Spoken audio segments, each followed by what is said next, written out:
రామ్టాక్కి తిరిగి స్వాగతం. 2 రోజుల్లో ఢిల్లీ ఎన్నికలు జరగబోతున్నాయి. అందరూ ఉత్కంఠగా ఎదురు చూస్తున్నారు. ఎందుకంటే గత 3 దఫాలు అరవింద్ కేజ్రీవాల్కి 50% పైగా ఓట్లు వచ్చాయి. War one side.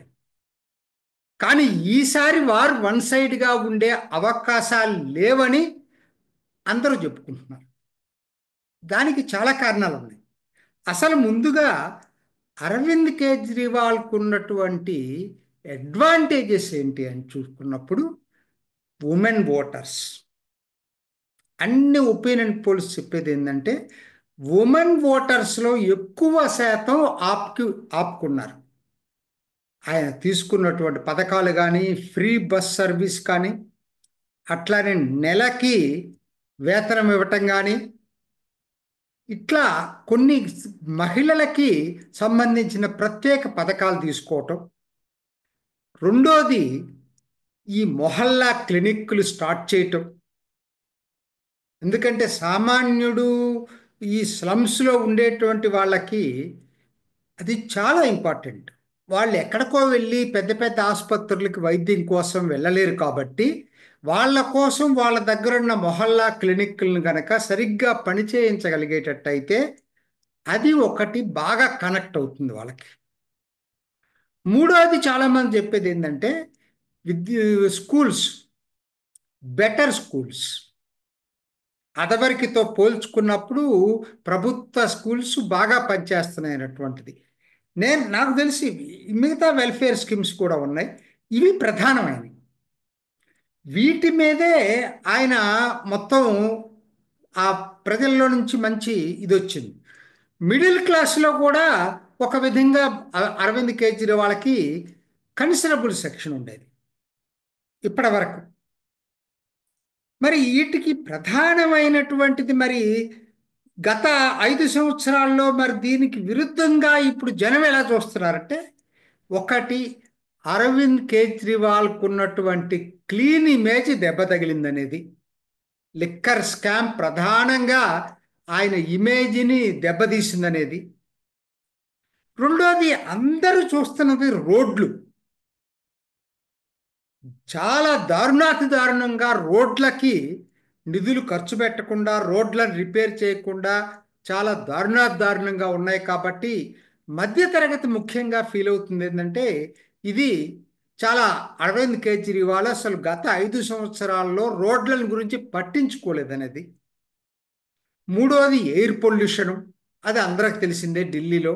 ఎందుకంటే ఈయన వాగ్దానం చేశాడు నేను తగ్గిస్తాను. అట్లానే రివర్ పొల్యూషను, అది కూడా ఈయన వాగ్దానం చేశాడు. ఇవన్నీ మధ్యతరగతిలో బాగా పట్టుకున్నాయి.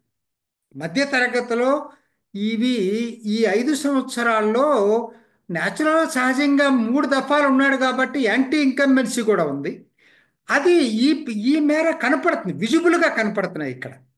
కాబట్టి మిడిల్ క్లాసు అరవింద్ కేజ్రీవాల్కి దూరం అయిపోయింది. సుమారు వీళ్ళు ఎంతమంది ఉంటారంటే ఒక 40% ఉంటారనుకుందాం మిడిల్ క్లాస్.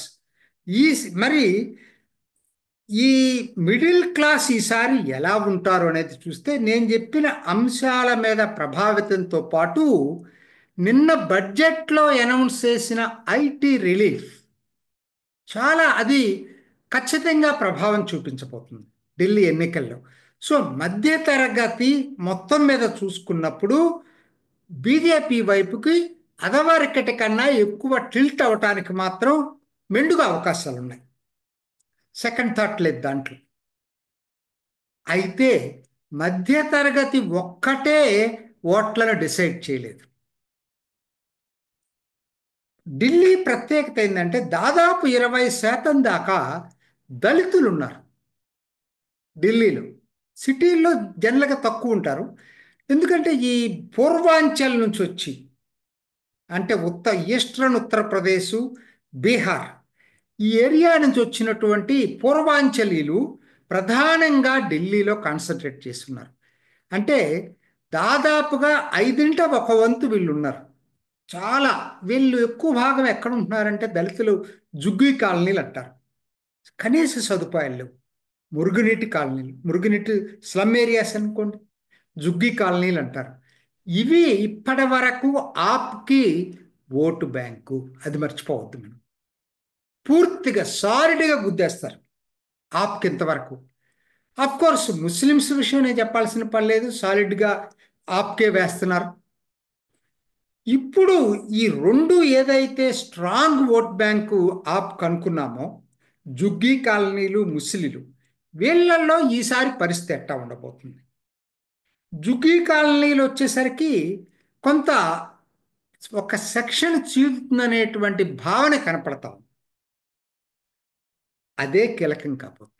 వాళ్ళు చీల్తారా చీలరా, మొత్తం ఈసారి కూడా ఆప్కు ఓటేస్తారా? బీజేపీ ప్రధాన కాన్సన్ట్రేషన్ వీటి మీద ఉంది. మధ్యతరగతి ఈసారి డెఫినెట్గా బీజేపీ వైపు టిల్ట్ అవుతారు. బట్ ఈ జుగ్గీ కాలనీలో మెజారిటీ అవసరం లేదు. ఒక సెక్షన్ కనుక బీజేపీ వైపు టిల్ట్ అయ్యేటట్టయితే బీజేపీకి అడ్వాంటేజ్ ఉంటుంది. సరే, ఇక మధ్యతరగతి ఇది ముస్లిమ్స్ వరకు చూసుకునేటట్టయితే అసలు ముస్లిమ్స్ ఎంతమంది ఉన్నారనేది కరెక్ట్ అంచనాలు లేవండి. 2011 జనాభా లెక్కల ప్రకారంగా 13%.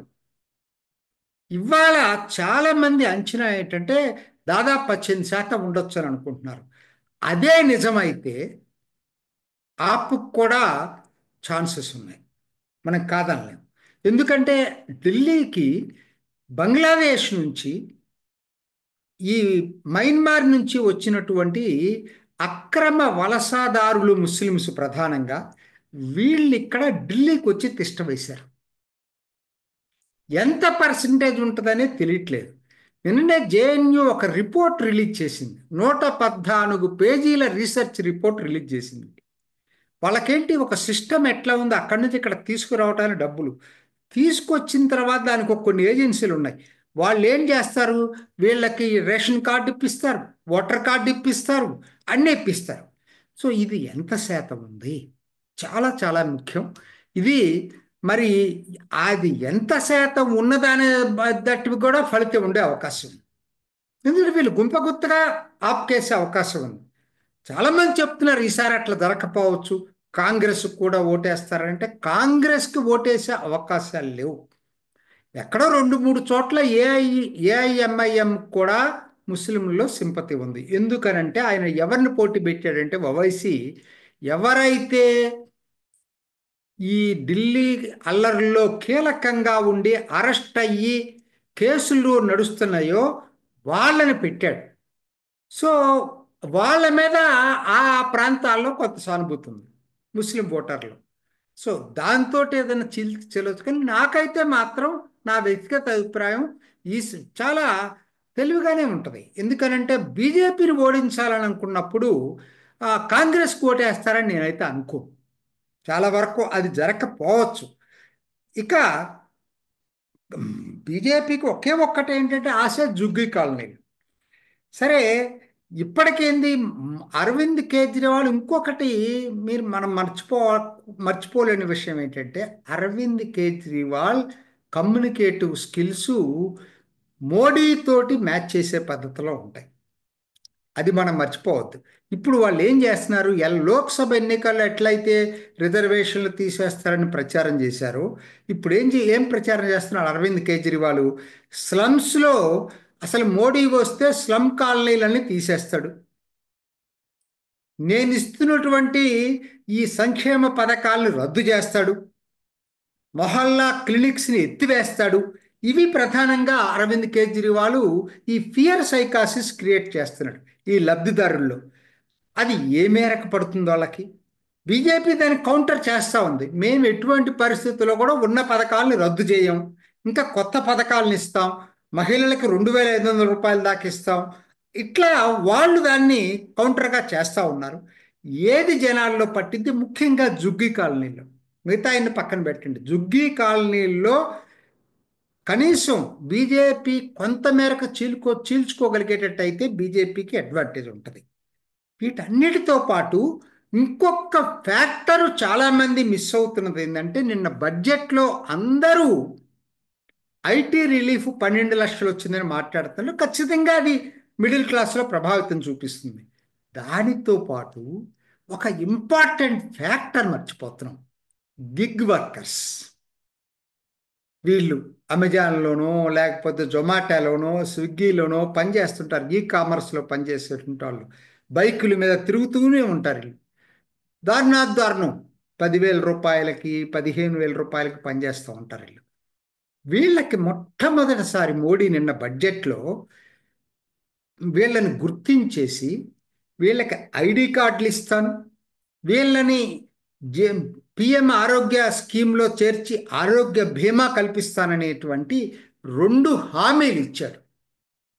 ఇది నా దృష్టిలో చాలా చాలా కనపడినటువంటి కోణం, కనపడని కోణం. ఇది గనక గిగ్ వర్కర్స్ కనుక క్లిక్ అయితే తక్కువే ఉండరు, వీళ్ళు బాగా కన్సిడరబుల్ లెవెల్లో ఉంటారు. వీళ్ళు గనక మోడీకి ఓటేసేటట్టయితే ఖచ్చితంగా బీజేపీ గెలిచే అవకాశం.